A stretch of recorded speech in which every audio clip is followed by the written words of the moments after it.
Fala investidores, beleza? Pessoal, continuando aqui o nosso quadro analisando o investimento dos inscritos. Nesse vídeo vamos analisar os investimentos do Fabrício. Atualmente o Fabrício, ele já investiu aqui um pouco mais de R$ 128 mil em fundos imobiliários e também em ações. Então vamos analisar quais ativos que atualmente ele investe, como é que está seus rendimentos, qual o valor que ele tem recebido e quais são os objetivos do Fabrício a longo prazo. Antes, vamos ver uma breve descrição aqui sobre o Fabrício. Ele menciona que seu interesse por investimentos começou a surgir lá para o final de 2022, ao perceber que seu dinheiro estava totalmente parado e que ele deveria começar a trabalhar por si só. Ele menciona também que seu início foi investindo aqui em CDBs de liquidez diária e acompanhando alguns vídeos no YouTube, ele percebeu que ações e principalmente os FIIs eram uma excelente fonte geradora de renda passiva e assim começou a investir também nesses ativos. Ele menciona que conforme o tempo passou, foi criando a disciplina dos aportes mensais e há cerca de mais ou menos um ano, ele tem potencializado os aportes de forma semanal ou quinzenal. Então, o Fabrício fez aí uma breve descrição.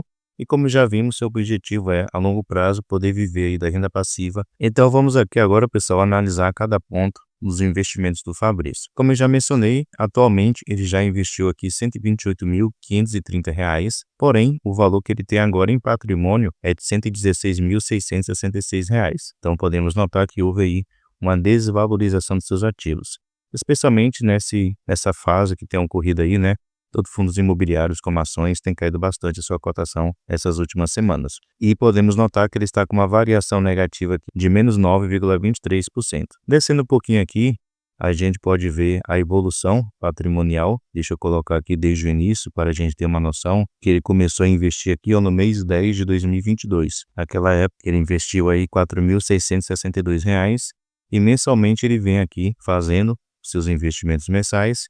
E como ele mencionou, nesses últimos meses, né, podemos notar aqui, especialmente nesse ano de 2024, ele iniciou o ano lá com um pouco mais de R$ 49 mil investidos e agora, no mês de dezembro, já está aqui com R$ 128 mil investidos. Então, mostrando assim que nesses últimos 12 meses foi a época que ele mais conseguiu investir dinheiro. Aqui ao lado, pessoal, a gente pode notar que ele investe em fundos imobiliários e também em ações. A maior porcentagem do seu patrimônio está em FIIs, que ele tem um pouco mais de R$ 80 mil investidos, o que corresponde a 68% do seu patrimônio, e ações ele tem um pouco mais de R$ 36 mil investidos, o que corresponde aí a 31% do seu patrimônio atual. Com respeito aos proventos que o Fabrício já recebeu no decorrer do tempo, aqui a gente tem uma noção. Então ele começou a receber rendimentos no mês de novembro de 2022, desse mês ele recebeu aqui R$ 52,17 dos seus investimentos e podemos notar, interessante, que no final de cada ano ele vem recebendo um valor maior. Em 2022 ele recebeu aqui R$ 108,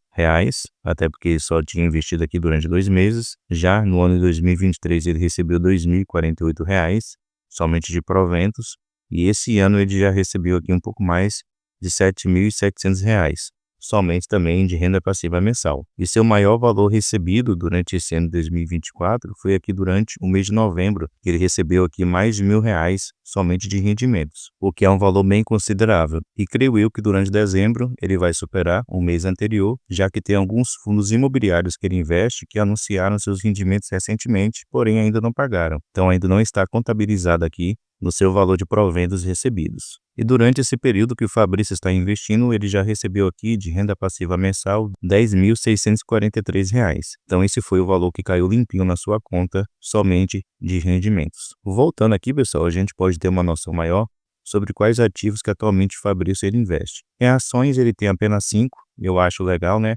Eu acho assim que não precisa ter muitas ações, muitas empresas. Geralmente aí no máximo umas 10, 12 boas empresas pagadoras de rendimentos já é suficiente para você poder montar uma boa carteira de ações focadas aí em rendimentos. Ele tem empresas aqui realmente boas, né, que são historicamente boas pagadoras de rendimentos. A Taesa, o Banco do Brasil, a Klabin, o Banco Santander, a BB Seguridade. Então ele tem empresas aí do setor de energia, do setor bancário, do setor de celulose e também do setor de seguros. Então ele tem aí realmente boas empresas. Pelo menos eu aconselharia aí futuramente ele colocar mais uma empresa do setor elétrico, que eu acho que é um dos principais segmentos perenes que atualmente temos, né?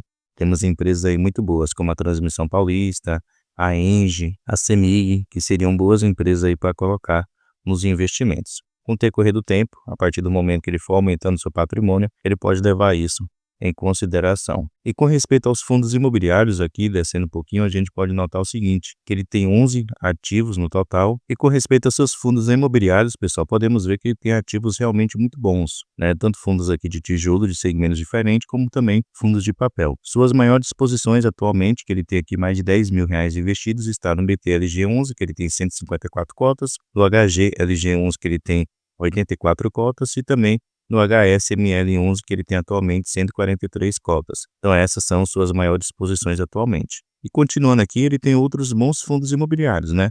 O XPML11, que é um fundo de shopping, o XPLG11, fundo de logística, o VGHF11, o LVBI11, que também é um bom fundo de logística, o HGBS11, que é um excelente fundo de shopping, e no final aqui ele tem 3 fundos de papel que também são muito bons e que são de base 10, que é o BTCI11, ele tem 601 cotas, o MXRF11, 361 cotas, e o KNCC11 com 270 cotas. O único ponto aqui que eu queria observar é com respeito ao valor que ele comprou o MXRF11, né? Acabou pagando um pouco mais caro do que o preço justo do MXRF11. Seu preço médio atualmente é de R$ 10,12. Então não foi um dos melhores preços que ele comprou aí, o MXRF11. E outro fundo que eu acho que ele pagou caro foi aqui o HGBS11. O seu preço médio atualmente é R$ 222. Eu achei um pouquinho salgado esse preço aqui que ele pagou. Porém, de restante aqui, os preços médios do Fabrício estão muito bons nos fundos imobiliários que atualmente ele investe. Todos os seus FIIs atualmente estão caindo, o seu preço de cotação está aí com uma variação negativa, porém isso não tem acontecido apenas com o Fabrício, né? De um modo geral aí, todos os fundos imobiliários estão caindo bastante a sua cotação. Porém, como o foco dele é a longo prazo, a expectativa é desses fundos imobiliários se recuperar. Sabemos que não estamos numa fase muito boa devido à alta da taxa Selic, isso acaba afetando negativamente os fundos imobiliários, especialmente tijolo, porém a partir do momento que as coisas começarem a mudar, que a taxa Selic ela voltar a cair, os fundos imobiliários vão se valorizar bastante. E essas fases, pessoal, sempre aconteceram no mercado financeiro e sempre vão acontecer. Tem fases boas, tem fases ruins. Isso é a renda variável. Se a pessoa não tem estômago para aguentar essas quedas que acontecem em alguns ativos, é melhor nem investir na renda variável e ficar assim na renda fixa. Porém, sabemos historicamente que a renda variável, se você tem bons ativos, boas ações, bons fundos imobiliários, historicamente a renda variável ela é muito mais rentável do que a renda fixa. E, historicamente, a taxa de juros no nosso país sempre ela baixa, né? Tem fases que realmente vão subir bastante, porém depois ela volta a cair, se estabilizando. E isso vai ser muito benéfico aí para os fundos imobiliários. Então, quem aproveitar para comprar bons ativos a preços interessantes, vai conseguir aí também ganhar com a valorização posterior desses fundos imobiliários que atualmente estão com desconto bastante interessante. Então, o Fabrício está aqui no caminho certo, está fazendo aí bons investimentos, tem bons fundos imobiliários no seu portfólio, só tem que continuar aí aproveitando esses descontos que têm ocorrido para poder aumentar sua posição, né? Ele está aqui numa fase de acumulação, que é aumentando a quantidade de cotas que ele tem. Então, esse é um bom momento para poder aproveitar para aumentar a sua posição em alguns fundos imobiliários. E como eu mencionei, ele tem aqui bons ativos, bons fundos de papel, bons fundos de tijolo de segmentos diferentes. Então está aqui com uma carteira de FIIs muito bem representada, especialmente aqui pelos principais que ele tem maior exposição atualmente. Então é só continuar nessa pegada aí, que no final ele vai conseguir alcançar os seus objetivos a longo prazo. Beleza? Deixa aí nos comentários o que é que você achou dos investimentos do Fabrício. Investiria assim como ele? Mudaria alguma coisa? Deixa aí nos comentários. Lembrando, pessoal, se você também quiser ter seus investimentos analisados, vou deixar aqui na descrição o link do nosso grupo lá no Telegram. Você vai entrar nesse grupo e lá você me chama no privado e me manda o link da sua carteira de investimentos. Especialmente se tiver aqui no site Investidor 10, que facilita muito mais. Beleza?